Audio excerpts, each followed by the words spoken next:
욥기 13번째 시간입니다. 오늘 말씀은 욥기 15장 1절부터 35절입니다. 1절부터 4절 말씀을 합독하고 욥기 15장 전체를 보도록 하겠습니다.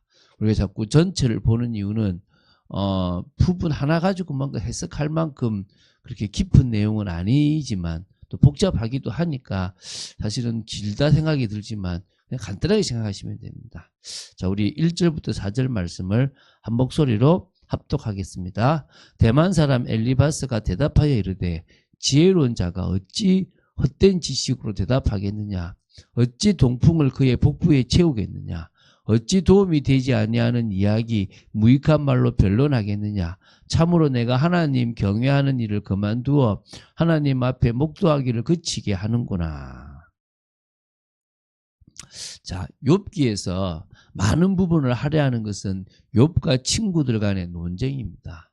나중에 이제 이 세 명 말고 엘리바스까지 나오는데요.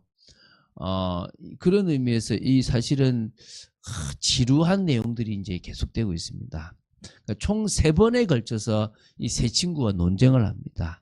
욥과 세 친구 간의 첫 번째 논쟁이 4장부터 14장입니다. 두 번째 논쟁이 15장부터 21장입니다. 세 번째 논쟁이 22장부터 27장입니다. 그 외에 좀 삽입이 있고 뒤에 엘리바스라는 사람이 중재 아닌 또 이렇게 하는 얘기들까지 포함하면 꽤 긴 내용들이 사실 있다고 보시면 됩니다. 자, 이제 두 번째 논쟁을 볼 겁니다. 뭐 두 번째 논쟁이나 세 번째 논쟁이나 사실은 친구들의 어떤 그 변론, 그 좀 논쟁은요, 뭐 첫 번째 논쟁과 비교할 때 그렇게 새로운 것은 없습니다. 단지 친구들은 첫 번째 변론, 첫 번째 논쟁에서 마찬가지로 현세적이고 도식적인 인과응보에 입각해서 계속 예기치 않은 고난 가운데 있는 욥을 정죄하고 회개해야 된다는 것을 일관 있게 얘기합니다. 참 일관성은 있습니다. 그러나 잘못하면 우리도 너 뭐 잘못했네. 물론요, 우리가 볼 때 여러분들의 모습이 조금 교만했다든지 아니면 세상적으로 갔다든지 아니면 정말 은혜를 놓치고 있으면 당장 하나님의 사인을 주실 수도 있습니다. 그게 내가 정말 주님 앞에 믿음을 지켰는데 당하는 고난하고 다르다는 걸 봐야 됩니다. 손양원 목사님이 믿음을 지키고 있는데 아들들이 죽었어요. 손양원 목사님 보고 당신 뭐 잘못했냐? 이렇게 물으면 안 되지 않습니까? 그렇죠?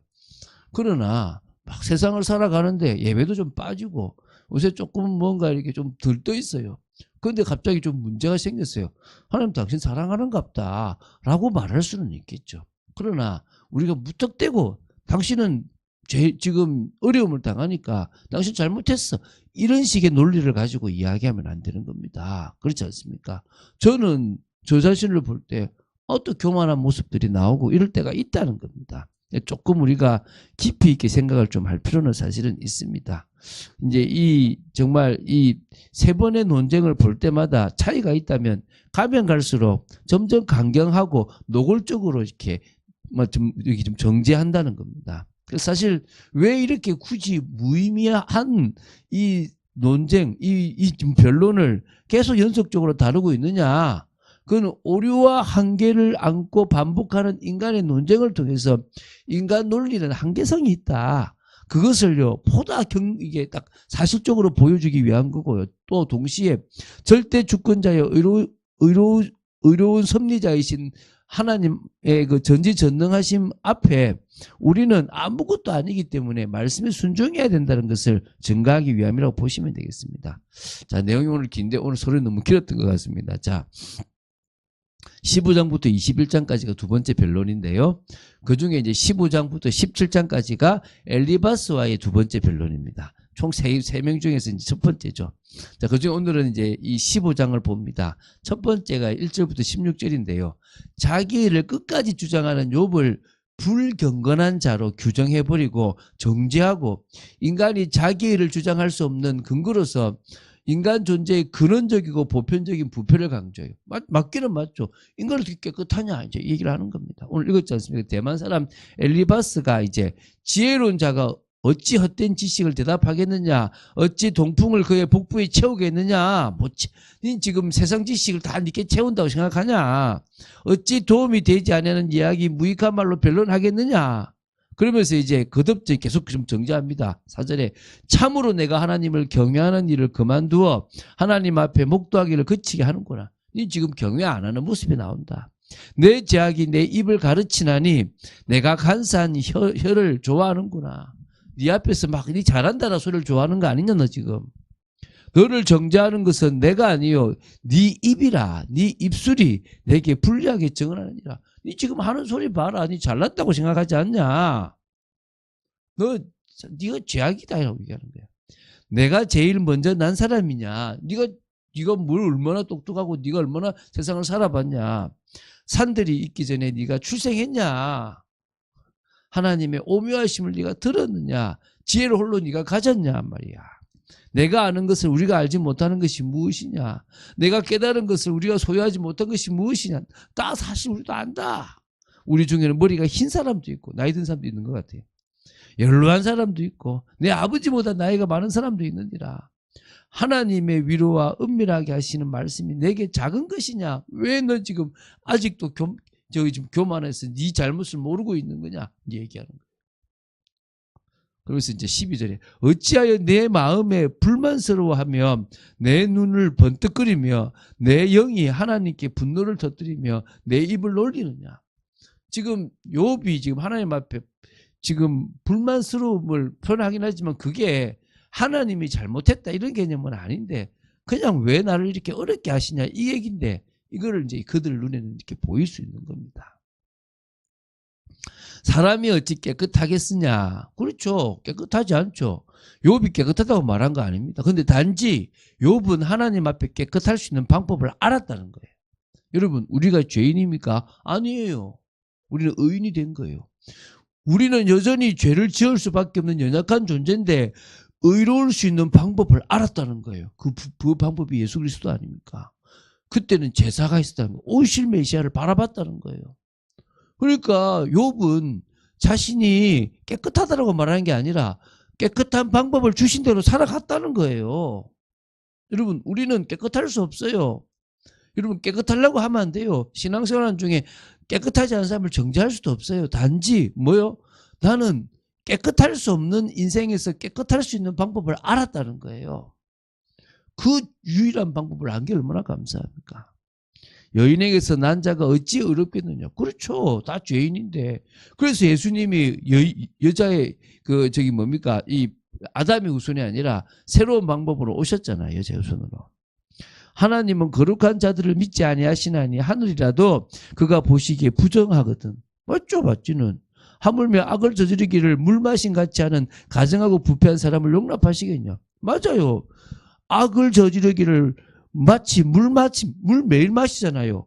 가증하고 부패한 거예요. 사람들은 죄를 몰라요. 하루에요. 아무것도 안 하고 1초만 딱 죄 지어도요. 하루에 한 개를 지은 거예요. 그러면 1년이면 365개, 10년이면 3650개예요. 하루에 딱 1초만 죄 짓겠어요?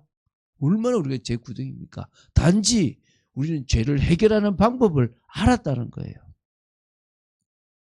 이제 또 이제 17절부터 35절 나옵니다. 악인에 대한 하나님의 철저한 심판을 강조하고 욥에게 회개할 것을 강조하는 겁니다. 자, 지금 이제 17절 19절인데요. 내가 내게 보이리니 내게서 들어라. 내가 본 것을 설명하리라. 난 오래 살았다. 이는 곧 지혜로운 자들이 전하여 준 것이므로 이분이 지금 전통적이고 고전적이라고 하는 게 위에서부터 내려온 거예요.